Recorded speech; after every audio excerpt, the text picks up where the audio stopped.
Welcome to Rapid Harmony. I'm Kyle Emanuel Brown. This is a space for high-achieving souls who want more than outcomes. You want resonance, you want truth, you want a life that moves with purpose instead of pressure. Here, we explore success with the soul and direction with depth. We slow things down just enough to hear your own wisdom again. We breathe, we question, we remember the part of you that never needed permission to leave. Every conversation is an invitation to trust yourself more than the noise around you, and live from that clarity that rises when you stop forcing and start listening. Take a breath, settle in, let's begin.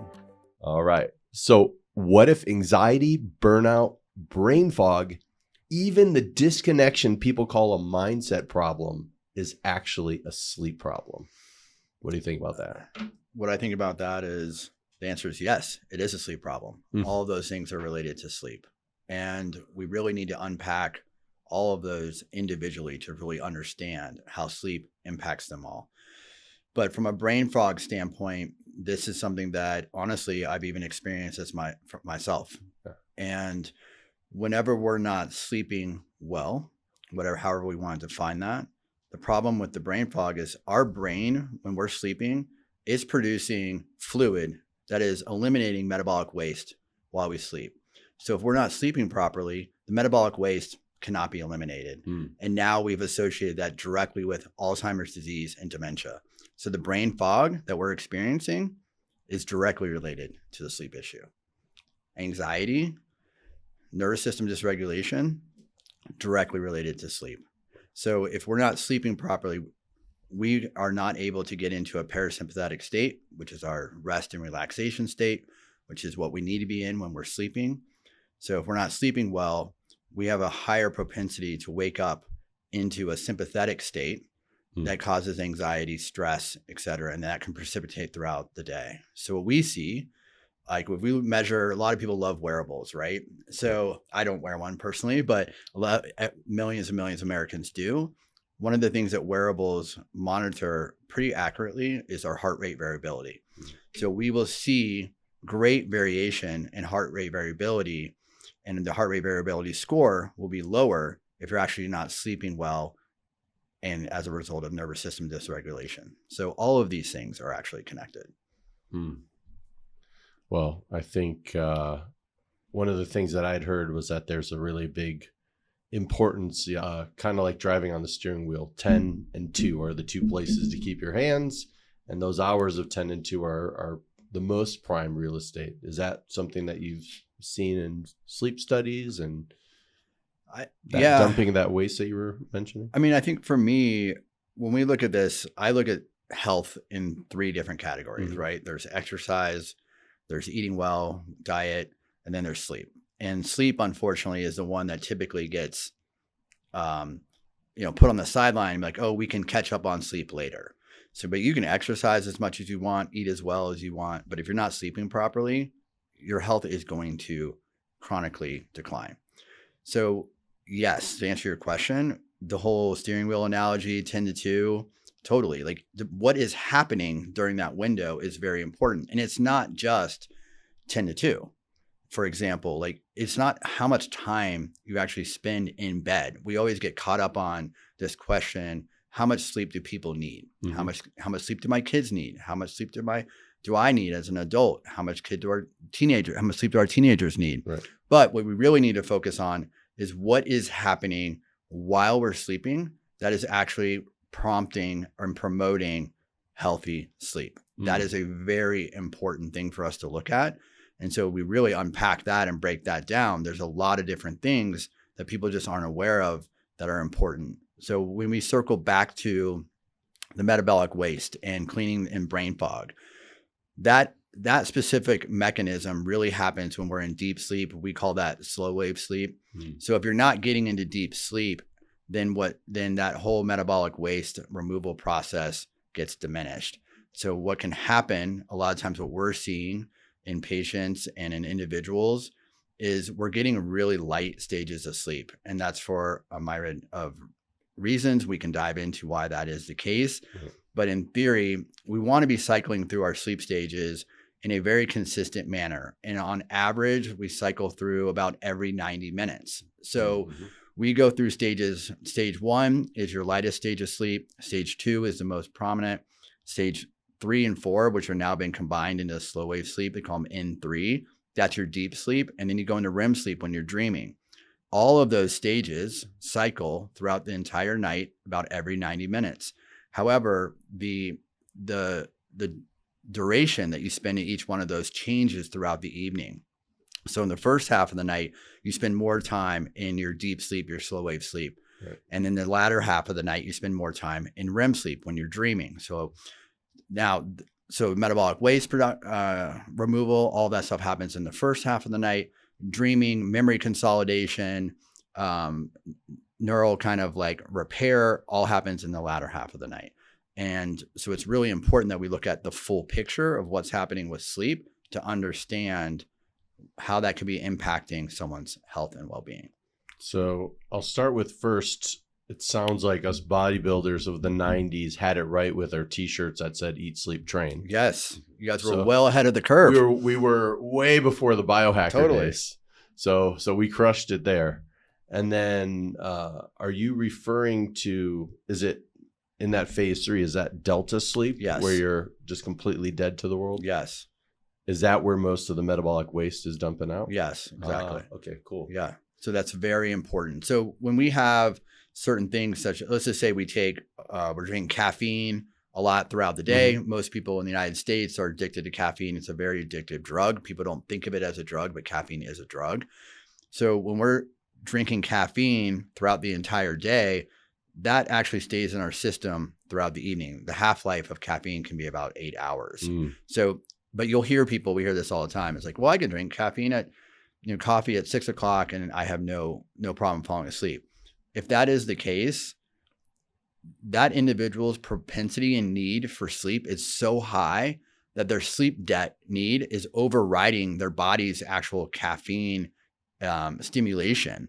And so there's something that's an imbalance there. If you give a normal person caffeine and they're not overly tired, like they shouldn't be able to fall back asleep, right? And so there's all these things that we're doing in our daily life that are affecting our sleep. Alcohol is one of those. Drinking alcohol to relax your nervous system, which has kind of been, our parents' generation loved this, right? Come home from work, have a cocktail or two, but alcohol that may relax you as kind of a sedative, but also what it's doing is relaxing your airway. So when you fall asleep, you actually are going to have more obstructions in your breathing than you would if you weren't. And so when you have obstructions in your breathing, that's actually going to prevent you from getting into that slow wave sleep and actually being able to expel that waste from your brain. Wow. Yeah. Wow. Okay. Interesting in the caffeine side, because I've always thought of it in terms of, okay, if you have ADHD or something along those lines, caffeine can work as a substitute in many cases for the, Adderalls and whatnot of the world to help with the focus side. And saying, oh, well, it seems like so many people who are ADHD, if you're a label person, can have that caffeine right before bed, pop right back to sleep. You're saying, yes, and that's more of an issue related to sleep debt is so high that they can pop right back to sleep. Yeah, exactly. I mean, think about it. Like if you're giving someone a stimulant and then they're able to fall asleep right away, is that normal?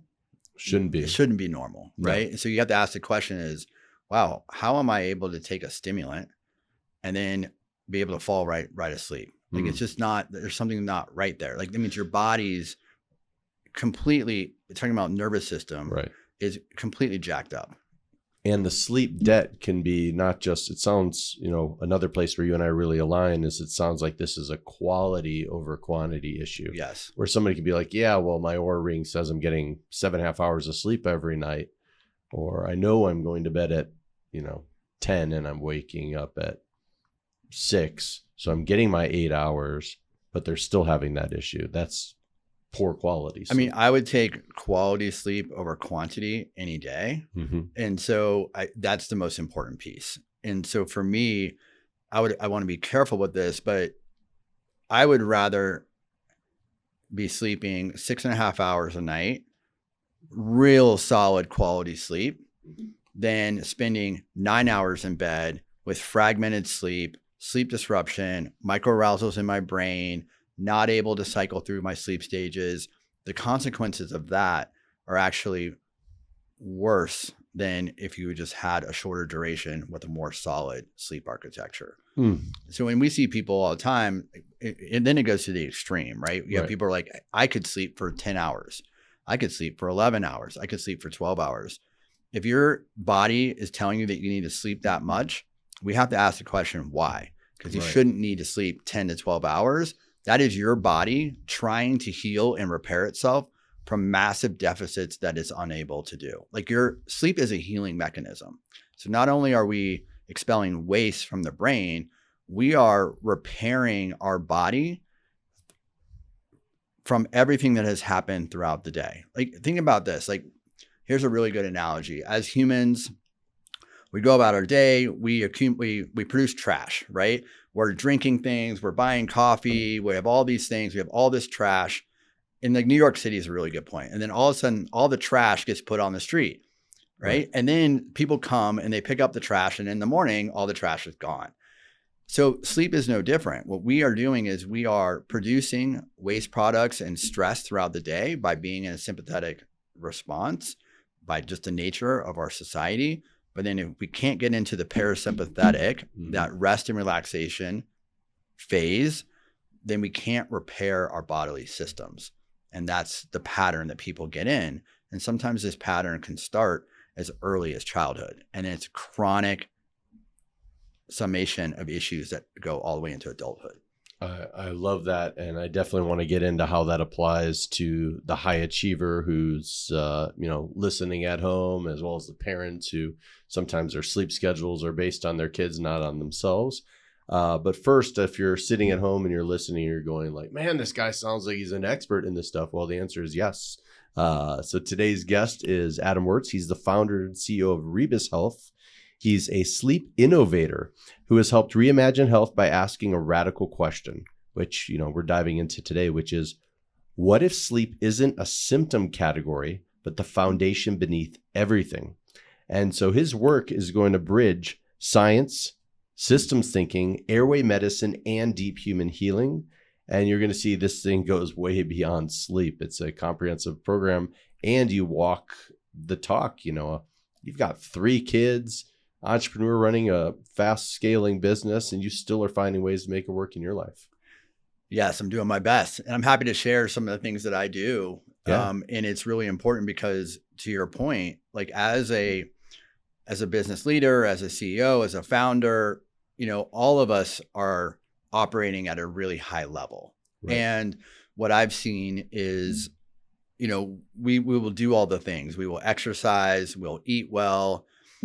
And however, what we always compromise in general in that population that I'm a part of is we compromise sleep.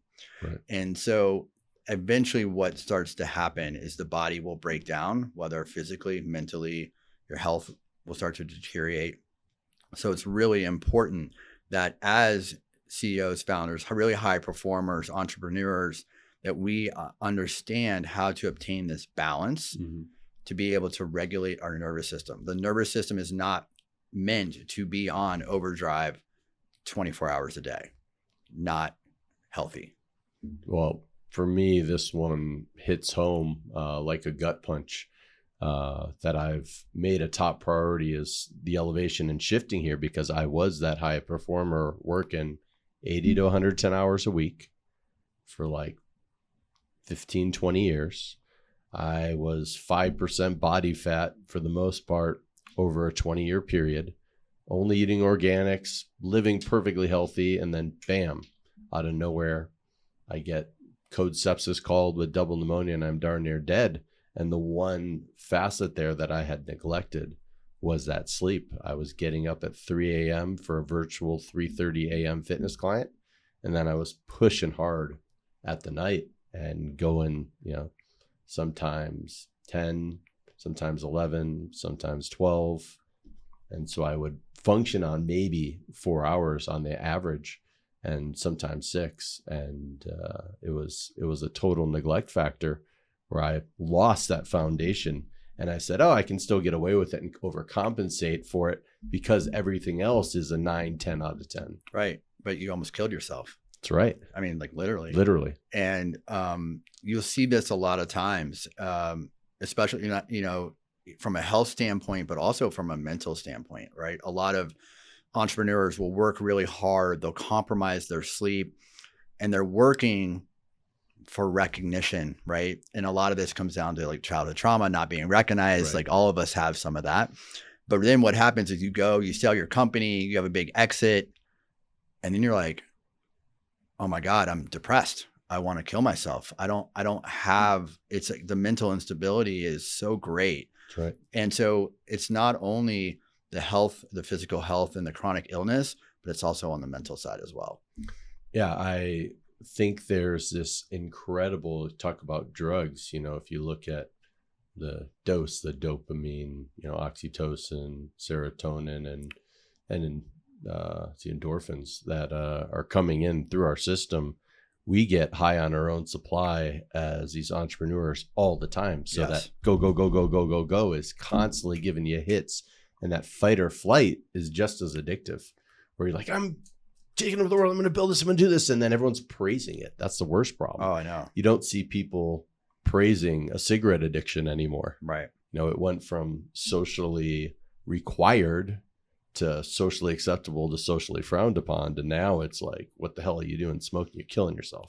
Well, and what we see, and you tell me, and if this was in Yeah. your own experience, is what we typically see is in individuals that are performing at the level that you were performing is you don't know any different, meaning the way that you feel is the way that you feel, and you Right. start to normalize it. That's right. Because you actually don't know what it is to feel regulated, what it is to feel, oh, I'm actually in my body, right? My nervous system is actually grounded.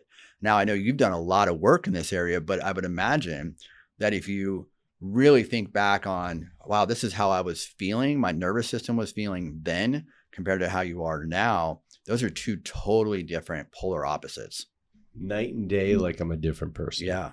And people would look at me at that time, not realizing, actually, if they would hear it, they would applaud my willpower. Yeah. And I would wear it on my sleeve. I'm like, I have an open will center in human design, and I can go like the Energizer Bunny and push through anything. And then the personal development group would say, keep going. You're almost, You're 3 killing feet it. from gold. You're Yeah. right there. And, you're basically 6 feet under. Totally. So yeah, to me, it was one of those things that hit. And I'm curious, with your background, what first made sleep feel like this calling versus just a field? That's a really loaded question, because I've come to realize the answer to that question has changed for me over time. And initially the story was, and still is, that I went to college and I wanted to become a doctor. Mm-hmm. And I was doing all these rotations. I wanted to be an orthopedic surgeon. And as I was doing my internships and rotations, all of a sudden these orthopedic surgeons were like, medicine's changing. You don't want to go into medicine. And I'm like, well, that's not good. This is what I thought I wanted to do. So then a professor came over, and the professor was like, hey, there's a researcher coming over from Harvard. I went to the University of Colorado, who is starting the sleep and chronobiology lab here. And he needs someone to help start his research program. So I started doing sleep research as an undergrad in college. And then I was like, wow, this is really fascinating. I really enjoyed the mentorship I got. I really enjoyed learning about sleep and the impact that it has on everything from memory consolidation, health, well-being. And I was like, this is really fascinating. So that is how I got into the field. But when I really look back on it now, it's actually deeper than that. How I originally got into it without even knowing was that when I was in 4th grade, I was playing with a neighbor in the neighborhood, a friend of mine, and we were having a water balloon fight. And I threw a water balloon at his older brother. I was in 4th grade. He was 18. He tackled me to the ground, had my head pinned against the concrete, punched me in the mouth, and like knocked out all my teeth, shattered my palate. And from that point forward, of course, I had like all this dental work I had to have done and all this stuff. But it's interesting to me when I look back on it now, everything happens for a reason, right? Yes. And I'm like, why did I get, the universe is always giving me signs, Right. you know this. So I was like, oh my God, this was my initial awakening to understanding how the mouth and how the airway plays into sleep, health, and well-being. It was almost like the universe was telling me, this is your path, and we're going to make this very obvious for you at a really young age. But I went into sleep medicine research and clinical for 20 years before I actually got introduced to a different discipline that was looking at things differently, that awakened my eyes to, wow, this isn't just symptom management, which is what the medical community was really doing. Right. The airway dentistry side discipline was really looking at anatomy. How does our anatomy impact our breathing, and how does our breathing then impact our sleep? This wasn't even being looked at in the medical community for as a whole. So this was really fascinating to me, and this is really what sparked my interest into really diving into and understanding how the development of our face is impacting our breathing and our sleep, and how it's causing an epidemic in our country and around the world that is causing people to have chronic health issues in adulthood that have started as children. Right. And you've taken this to a whole new level and now are involved with, again, back to, I don't use the word pioneer lightly. You are part of a process and you're pioneering stuff that's actually changing the facial structure. Yes. And you're like, hey, I'm not only the president, I'm also a client. Right. So tell me a little bit about this new device. Yeah, this new hardware I have in my mouth. Yeah. It's giving me this beautiful lisp that I now have. So yeah, I'll back up. And I think the important thing for me was, as I started to go through this process and I started to learn about the evolution of the face and what's happening, all these light bulbs started going off for me personally, And so what started to happen was I started getting educated on the fossil record. And I started finding out that pre-industrial revolution, the smallest distance we could find width between our molars was 55 millimeters in just a couple hundred years ago. Wow. Now, the average distance is 30 to 33. So our faces are shrinking. So I'm like, why?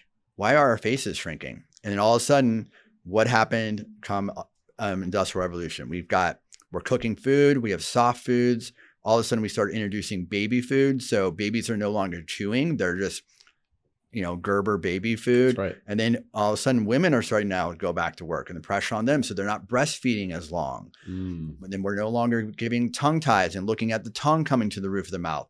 And so all of a sudden, in a short period of time, humans have come in with the introduction of soft foods and different behavioral changes that have changed the evolution of our face in a really, really short time, that are causing breathing issues. And all of us are really subject to this. And so I was one of those kids. And, I always had like dark circles under my eyes as a kid.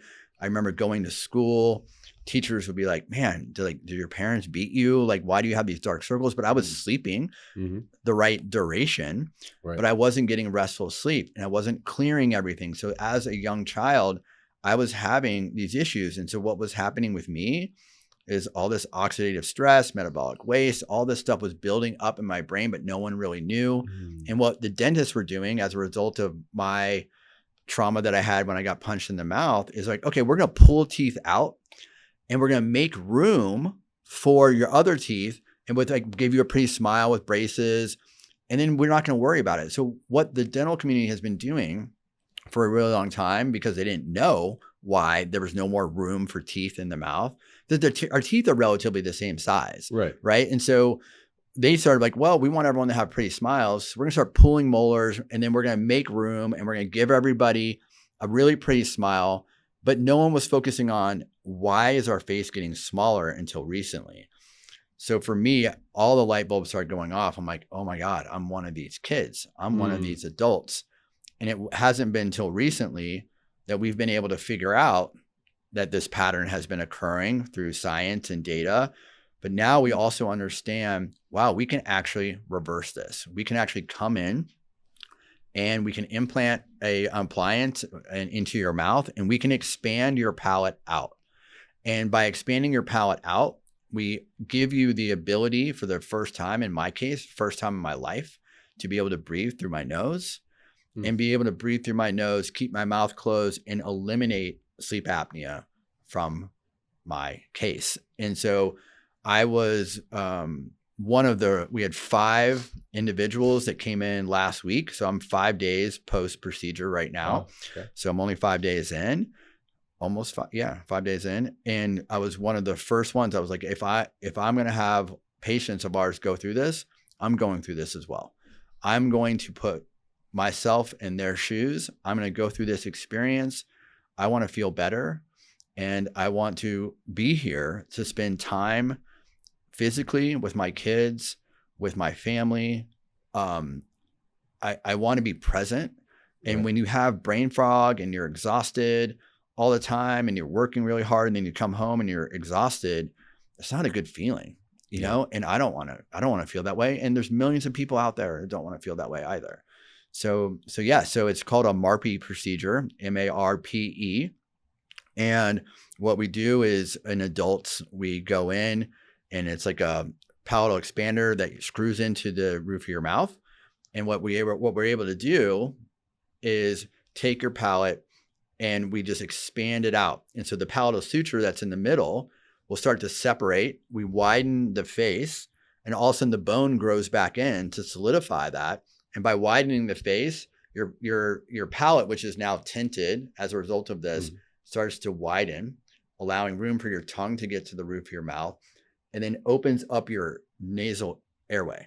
So like my reading, one of the things we do in our clinic is we look at what is someone's nasal resistance and nasal volume, right?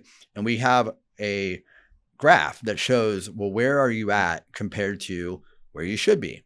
So when I measured my nasal resistance and nasal volume, I am at the same level as a 2-year-old and a 3-year-old.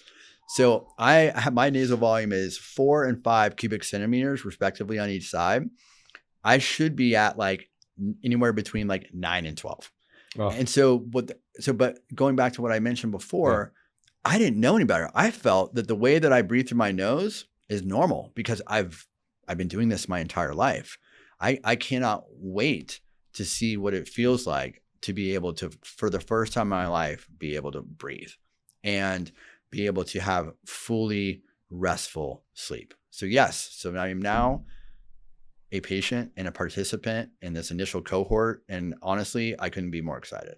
So I love that we came at a similar problem that we found from very different angles. So back in my days where I was heavily focused on, being a celebrity trainer and clinical nutritionist, I had a mentor who's the vice president of the Price Pottinger Foundation, Weston A. Price Foundation, a Dr. David Getoff. And he had gotten me really into the book Nutrition and Physical Degeneration, which is all around a dentist who went and started looking at the teeth in areas that were not at all subjugated to the Western diet. And that's where he basically started looking at things related to the paleo diet and mouth structure and teeth. So awesome recommendation to dig into. And so I approached it from your food is going to have an effect. Let's change the food cycle. You're saying also let's change the sleep within now based on our own generational ways where, there wasn't baby food in nature to begin with. Right. The other thing that's really interesting is in my own spiritual journey, I've been very connected to on a very deep level, we'll say the essence of Mahatma Gandhi. And not only was he this big producer of the peace movement, he also was an OG biohacker. Now, he's born in 1869 and has nutrition wellness books where he's talking about the sleep and the airway through your nose. No way. And he talks about mouth taping. Oh, you got to share that with me. I got it. From the it's like late 1800s, he's talking about taping your mouth so you can get better air through your nose, which is amazing. It's just such a unique thing. And he also talks about how horrible cigarettes are. Yeah. In the late 1800s. Wow. Now, fast forward to like the 50s, my grandma got recommended cigarettes to smoke Virginia Slims to deal with depression from her doctor. Of course, yep. So the cool thing is we have these amazing ways where we cycle back to this natural innate intelligence that something is wrong with the way society's doing it. And you have to be willing to be that pioneer. You have to be willing to be incredibly ridiculed. So in your process, when you started looking through these lenses and working in that lab, did people look at you like, man, you're nuts? Of course. People, I mean, totally. I mean, there's on one side, on one hand, I've got people like, oh my God, Adam's going to revolutionize sleep medicine and how we deal with the airway. I can't believe that he has the proper word I want to use here, the gumption to like actually take all these different disciplines and bring them together, right? Because in healthcare, everything, and in dentistry, everything is siloed. Mm-hmm. You know, it's like you got specialties, no one communicates, someone collaborates. So I'm like, well, this makes no sense. Right. I'm going to bring these people together. We're all going to learn from each other. So that's on one hand.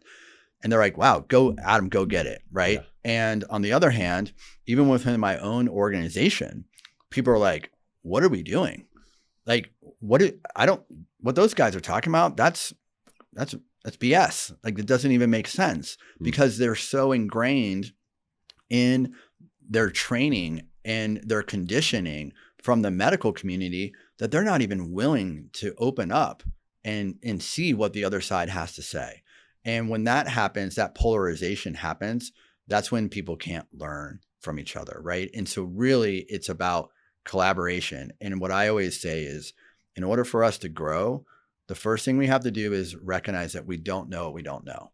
And we have to be willing to recognize that anything is possible, and we have to open up our mind. And when we open ourselves up in that way, all of a sudden the universe is going to start showing you these signs, and these people are going to start coming out of the woodworks and be like, hey, did you know this? Did you know this?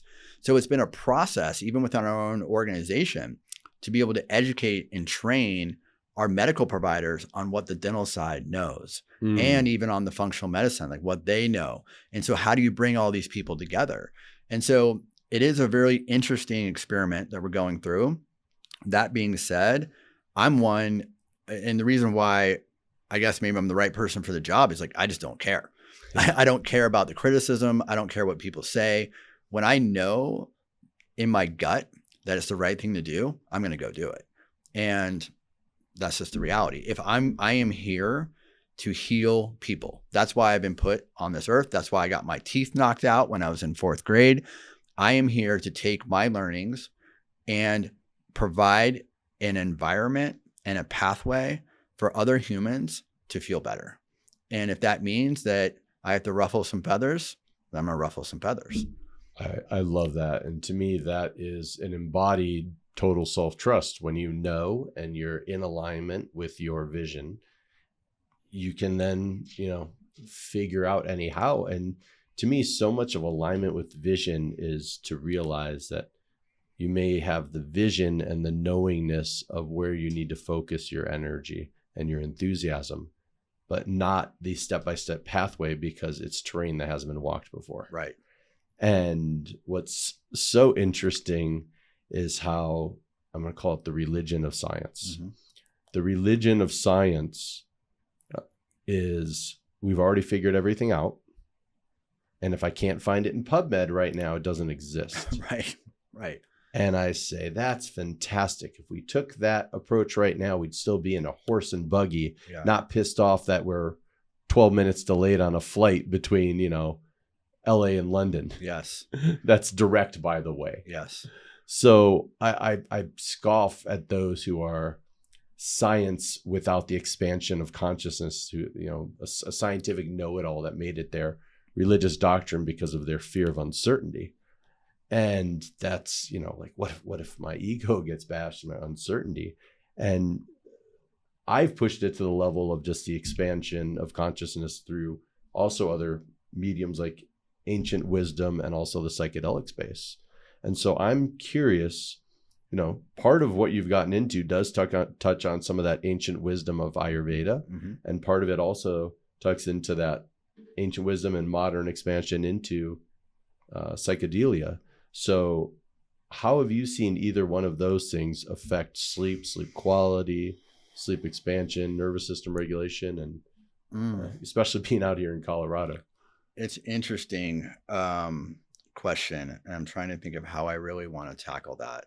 And as we become more conscious in general of how we are feeling within ourselves, that allows us to be more regulated, right? And so whether it's through psychedelic medicine, whether it's through meditation, whether it's through yoga, coming back into the body is what is going to allow us to be open to new ideas, creativity, etc. And so how that then plays into sleep is you know, your nervous system knows, you know, okay, I need to calm down. Mm-hmm. I need to take a breath. I need to transition out of my sympathetic activation day and transition into sleep mode, right? And rest and relaxation. So these things are playing a big part. And so one of the things, you know, I'm a big proponent of psychedelics and plant medicine. And one of the things that we see play out that we haven't really dove into was there's a massive population out there who has insomnia, mm-hmm. right? And when we look at insomnia, and that can be defined as people who have difficulty falling asleep initially or have difficulty maintaining sleep during the night, mm-hmm. it's a massive population. So first things first that we need to do is for those that are waking up in the middle of the night, we want to make sure that their arousals aren't related to some type of breathing abnormality, such as sleep apnea or, you know, nasal resistance, whatever it may be, sleep disordered breathing. We got to rule that out. But let's talk about those individuals that, okay, they have normal breathing, they don't have sleep apnea, but they have insomnia. This is where, in my opinion, the big future for me and in our business is really bringing psychedelics in to help with the trauma side of the fear, the anxiety, everything that's been built up in the body that you're carrying, not only from your own personal experiences, but you're carrying from previous generations that have been passed down to you from generation to generation. So this is where I feel we have an amazing opportunity with regards to psychedelics in an insomnia population to be able to help change their mindset, to help downregulate their system, to help them sleep. And, you know, we're already seeing, if you look at the scientific research, they're already doing a lot of work. I mean, it's proving that, you know, people with PTSD, anxiety, this can really make a big difference in their lives, but no one's really looked at the insomnia piece yet. But the insomnia piece is rooted in the same principles as people who have PTSD, high anxiety. It's the same stuff. So if we start to tackle the folks with insomnia with psychedelics and utilizing our Western medicine techniques for just behavioral intervention, et cetera, we can actually change a massive population here. So this is something that I'm extremely excited to get into. I just have a lot on my plate right now and I don't have enough time, but this is another area that's going to be very important for us in the future. Oh, I'm fired up, and consider me part of the team on that journey, because that is right up my alley. And between different facets and tools that have come in, as well as the sheer art of letting go and finding joy. Like for me, there was panic attacks that I would wake up 3 a.m. and I'm just lit, boom, boom, boom, boom, boom, boom, boom. And I'm like, where is this coming from? And my wife would calm me down, center me. And so my first thing I went to was transcendental meditation. So I was like, hey, Beatles are chill. I love the Beatles, and they do TM. And the second thing I did within a very similar time frame was stand-up comedy. So I went to the world famous Comedy Store out in La Jolla in San Diego, and I went to stand-up comedy university and enrolled there. So I'd learn how to stop taking life so seriously and set a quantitative metric of the average child laughs 400 times a day and the average adult laughs 4. So sad. And I was like, that's a huge part of my problem and nervous system regulation. So I brought all those pieces in, and I see one of the biggest tools that is getting pushed through the social media game around airwave is now those different, magnetic strips that make your nostrils look giant. And I find it fascinating how much of the biohacking space, if you will, under that title, is you have to do things that make you look absolutely ridiculous to have the optimal peak performance. Yeah. From the toes to the shoes to all of those things. And I'm curious for you, what do you think of those things that open up the nasal airway? So here's what I would, I will say this from my personal experience. Like there's one brand out there, probably the one you're referring to, intake nasal strips, like the magnetic ones. Yeah. Those things do work. And they actually do a great job with allowing you to breathe more easily through your nose. My kids, when they get sick, they will actually ask, and they have a stuffy nose, they will ask to wear those. And they actually really enjoy them.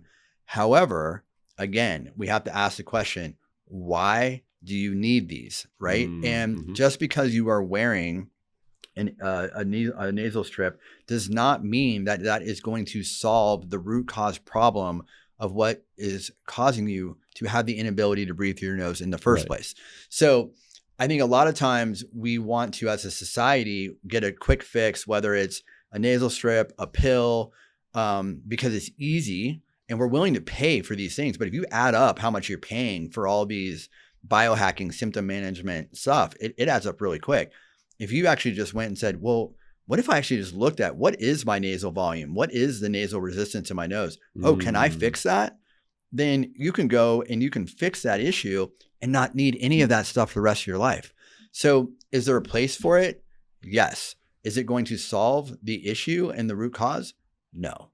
I love that. It's the same thing as any other type of biohacking tool, which is the same thing as the natural health tools and the allopathic tools, which is at the end of the day, these are tools to address the symptoms. And there are times where you do want to address the symptoms. Like for me, when I'm in the ICU, I'm happy that they gave me all the antibiotics 100%. In the world. But at the end of the day, we still need to come back to building that foundation around health and wellness. And to me, that is, what you got covered in that. So I'm curious, in your experience, if you look at poor sleep, do you see patients, because you have so many patients that are coming in, do you see it distorting things like intuition and emotional regulation and self-trust? Yes. So basically on the intuition side, we know, and we've known this for a really long time. Like actually, one of the first things that I had to do when I was an undergrad and I was working with Dr. Kenneth Wright was he's like, hey, I want you to go through all the scientific research and I want you to look at memory consolidation. How is that tied to different sleep stages, et cetera? And so we've known with regards to intuition, memories, memory consolidation, these things are all, sleep is paramount for these. So it for learning, all of it. So this is really, really important that we focus on sleep to be able to help with that piece. So I want to hit you with a couple of rapid fire ones. Let's and do just go straight from the gut. Coffee or tea ceremony? Tea. Daily. Most underrated biohack. Underrated biohack. Oh, interesting. Related to sleep. Morning sunlight in the morning. Wearables useful or anxiety machines? Both. Well said. Mouth tape, genius or overhyped? Overhyped. But it has its place. Dream you haven't built yet with Rebis? Psychedelics for insomnia. Love it. Book that you gift most? Meditations by Marcus Aurelius. What's more powerful, discipline or rhythm? Rhythm. Last one. better question, optimize sleep or remove what disrupts it? Remove what disrupts it. That was a softball with your word, Yeah. brother.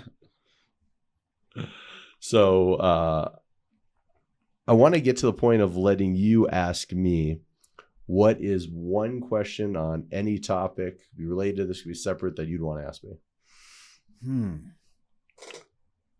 I would say what I love to know about people, and this might end up in it being a whole nother podcast, is what have you learned from your journey of hitting rock bottom that was the one thing that you could share with others to help transform their lives for the better?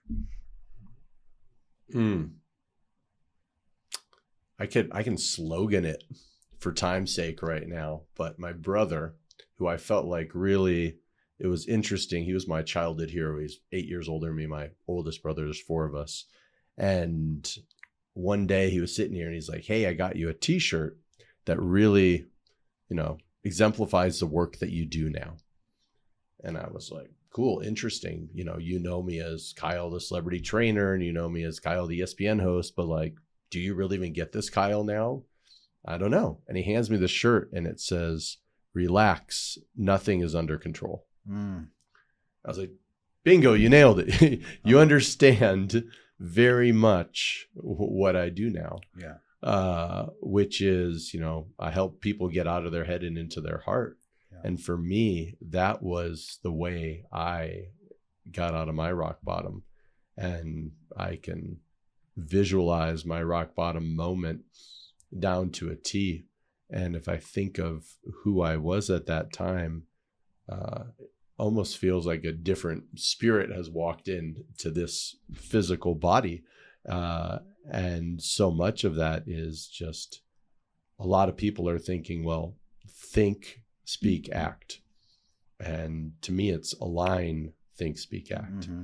And so much of what happens is we disconnect from love. Yeah. And then we try to solve our problems from a place of lack of alignment. Yeah. So to me, that's the foundation of it all. That's beautiful, because one of the things that I always say is like energy attracts like energy. Mm-hmm. And I would guess by this transformation that you've gone through, you've noticed that being in this different energetic state has naturally brought a whole different group of people into your life.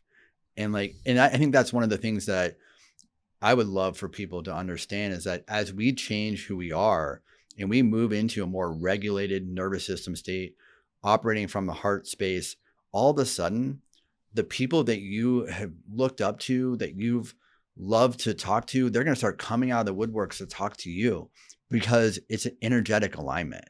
Oh, well, if you're listening at home right now, we have a great example of this, which is how we connected. Right. So we're at Wild Pastures. I've built this community of about 170 heart-centered, high-achieving, conscious entrepreneurs. And one of the members, who's a mutual friend's like, hey, you need to come connect. You'd be a perfect fit for this community. And the beauty was, the part of the relax, nothing is under control, is there was a nice little whisper in your ear. And why don't you explain a little bit about what happened there? Yeah, this is wild, and this is, again, just following your intuition, being present enough to feel the energy and not let your mind and your fears dictate what to do. So I'm working at a coffee shop that day. I'm working late, and all of a sudden I'm sitting there and be like, I'm starving. It's like 9 o'clock. My family's out of town, and I'm like, I just want a burger. I just want to crush a burger, and I'm working downtown in Boulder, and I could just walk across the street and I could just go get a burger. And I'm like, no, I don't want that burger. And so I get in my car. I'm like, I'm going to go to Wild Pastures. And I get in my car and I'm driving to my house. And at first I'm driving to Wild Pastures and I'm like, I'm tired.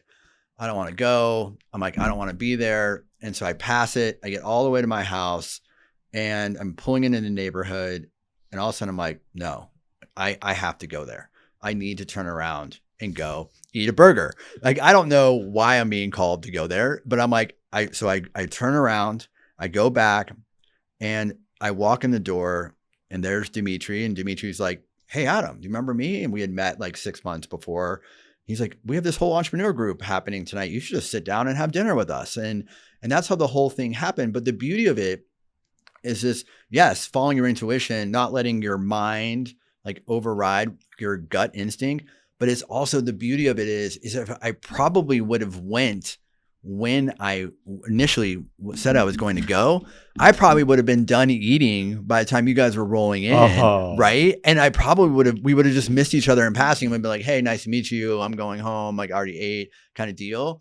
So everything, how the whole thing transpired was so beautiful. That is divine I've orchestration. met so many beautiful people as a result of that evening. So thank you so much. I love that. And I really think with divine orchestration is, don't let the limited mind, the left brain logical piece, shut off the spirit when it's whispering to you, even if in a way that when you hear that whisper and then you speak it out. So now you're processing it through that left side of your mind. It sounds totally ridiculous. Totally. Right. You must get a burger that is grass-fed now from a restaurant that you've already driven to. Like, that sounds insane. I know, it's so ridiculous, but it's so true. And it worked. I think we need to go back in time and take everybody that we locked up for being mentally nuts and give them a giant apology and say, you just didn't know how to filter what was coming through the channeling. Right. So, I love it. I want to leave you with one last question, which is, what does harmony mean to you? It's interesting you say this because one of the words that I've been using a lot is harmonize, right? And so when I'm talking about harmony and you ask me the question about, being in rhythm, right? And you look at musicians and you look at nature, everything is in harmony with each other. Everything is working together. So when I think of harmony in my current state right now of what I'm creating at Rebis is, how do I bring all these different disciplines together, like an orchestra, to get them to harmonize together, right? For the benefit of individuals out there suffering. How do we put our egos aside and just work together as a band, as an orchestra, to create that same level of harmony that happens every single morning when I wake up and I do my morning tea ceremony every day during the week. And all of a sudden the birds wake up and they start singing. And then all of a sudden the life starts to come up, like the whole world starts to wake up around you. And for me right now, that's harmony. That's how I harmonize. And that's what I'm trying to create. I love it. I love it. Well, so much synergy, even beyond the burger. And I love that. So I'm grateful for it. Grateful to have you in my life, my community, and grateful to have you on the show. And, for those who want to learn more besides future podcasts that we'll have you on for sure, what is a good way where somebody can follow you in your journey right now? Yeah, you guys can follow us on Instagram at Rebis Health. You can follow us on our website, which is rebishealth.org. You can follow me on LinkedIn. You'll see me on there. And Rebis Health has a LinkedIn page as well. So any of those channels are really great channels if you just want to learn more about what we're doing, right? Maybe you don't want to commit or really kind of come in, but if you want to just learn, we're really trying to put an educational program around all these different channels so people can see what we're doing, and maybe something that we're saying, we're educating on is going to resonate with you. Like, oh, that's my granddaughter, or that's my son, or that's me. I actually experienced the same thing, right? And what we're trying to do is create connection and harmony so people actually can understand that, well, wow, there really is a path to feeling better. And that's where you can find us. That's the whole point of it all, is everyone's stressed on longevity and everyone's stressed on masking symptoms, but they don't get to the point of quality. And all of this comes back to being a qualitarian and care about the quality of your health, your food, your sleep, and everything, and how it's all interconnected. Yes, 100%. Love it. Well, thank you. Look forward to more. Thanks, brother. All right, my friend, if this episode sparked something in you, don't just wander off into the abyss of the internet. Hit subscribe so you can actually get the good stuff when it drops. And if you're feeling generous or mildly enlightened, leave some love in a review. It takes just 30 seconds, and somehow it feeds the algorithm gods so they know to send more people who really need it. Now, if you want to step deeper into my world, rapidharmony.com is where the real magic lives.